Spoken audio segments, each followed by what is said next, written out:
This is television for the Isles of Scilly, brought to you with Truro and Penwith College and the Scilly Lottery. From Radio Scilly, this is scillytv.com.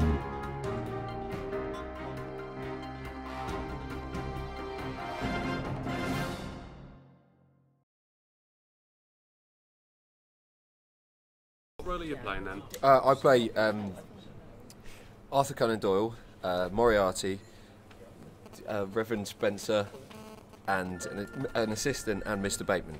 So quite a few roles then? Yeah, 5 in total. Yeah. How difficult is it learning multiple roles? It's just as easy as learning one, really. It's different, but it's more of a challenge. And it's a bit more exciting than sort of just doing one. It's a bit more, it's more fun, I guess, but in a different way. This is a comedic production. Yeah. Does that bring extra challenges? Because I don't know anything about being on stage, but people always say it's always in the timing. So have you had to learn new skills and disciplines? Not really, but it all sort of comes with the characters and stuff like that anyway. So it's and obviously with getting to work with everyone through rehearsals, you find different things, and everything sort of develops with all the other characters and with the piece itself. So it's kind of already inbuilt into it. And have you become a bit of an expert on Sherlock Holmes since you started reading for the show and now you're doing it? Yeah, getting there, and especially with playing Arthur Conan Doyle, I found out a lot more about him and his life through it than I would have done anyway. And the Sherlock Holmes knowledge is kind of it's getting there. It's still a lot. There's so much to learn about all this stuff anyway. So were you interested in it before? Yeah, always, but I've never read any of them before this for some reason. I don't know why. So I read a few, and it looks great. Are you going to be interested in it afterwards? Yeah, or definitely. No, I think it will spread and it will continue, and I'll keep on checking out Sherlock because it's all good.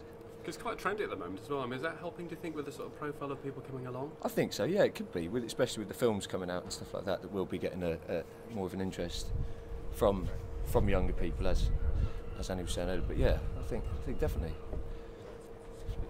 it's helping. How did you get this role? I mean, how does it happen? Do you sort of answer a job ad, or do you work with some kind of retainer with Miracle Theatre? Well, I worked with Miracle last year on Romeo and Juliet, and that was my first professional role after finishing my training, and so I was just asked to come back again this year and do the summer show, and I said yes. So sort of touring around the southwest and bits of Wales, it's quite a nice thing to do in the summer. Yeah, it's absolutely lovely. I mean, Wales was a bit rainy. It wasn't as nice as this, and it was glorious. But yeah, we've had some nice spots. Well, you're very much at the whim of the weather, aren't you? With so much outdoor performance. What do you do if it's chucking it down? I mean, they said the show must go on, but can you actually perform? Yes, we do, and we have done. We did a week at the Minack, and we had a Wednesday with a matinee and an evening performance, and it rained the entire day. The show was stopped 5 minutes in, and the audience were asked whether they wanted to carry on, and they said yes, and so we just carried on in the rain. Obviously it's a bit more difficult for us and the audience, but everyone kind of pulls together and just goes for it. So what do you think when they put it as a public vote like that? Do you think, say no so we can get it kind of comes in there, and Steve, the guy playing Sherlock, did call the audience a bunch of rotters, so it was we were all right after a while. Made for an I think. interesting Yeah, it gives us a bit of fun. We can play with the fact that it is raining, and we can use that in the show and stuff for a while anyway.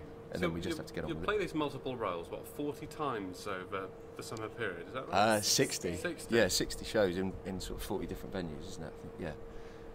Do you not get fed up of it? I mean, if I was doing the same weather forecast or something every day, I might get a little bit jaded with it. Yeah, well, no, surprisingly not. I mean, because new things come up, and each show's different completely anyway, depending on your energy and sort of how you're feeling as well. So it's always different. And you have the occasional ones where you think, it's a bit hard today, but other than that, it's fine, really. Because you often hear, particularly I suppose, stand-up comedians saying that they're working with a good audience or not. Yeah. Do you feel like when you're on stage, can you tell if there's a good audience or not? You can. Well, every audience is different, and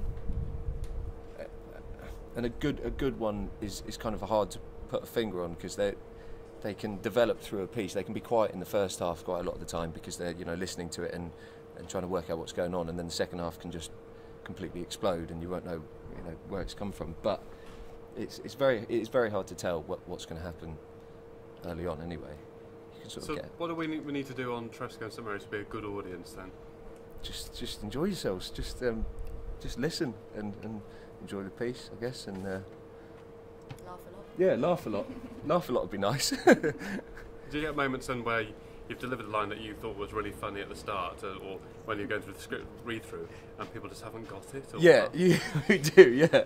And it kind of, I mean, for us it's a bit strange, but an audience would kind of never really, because they haven't seen the other side of it, they wouldn't know. But it can be a bit upsetting sometimes. Just go, oh, that have you didn't really noticed work. differences in towns? I mean, have you found that, I don't know, maybe in some parts of Wales they weren't getting things that people were getting in Cornwall? Actually, yes, sort of, yeah. Yeah, just things, yeah. I can't put my finger on anything, but there is a sort of sense of, like what people find funny in Wales was slightly different, what they laughed at and things. And obviously when there's a lot of Sherlock fans in the audience, they laugh at the jokes that other people wouldn't get who haven't read the books and stuff. So that also changes things. Don't tell us what, but which bit of the production that you reckon is the killer bit, the bit that people will react to the most? Just give us a bit of a tip. The last scene. That's a good thing to say. You've got to stay all the way through it then, haven't you? Yeah. Yeah, the last scene will, they'll have to control themselves a little bit, I think.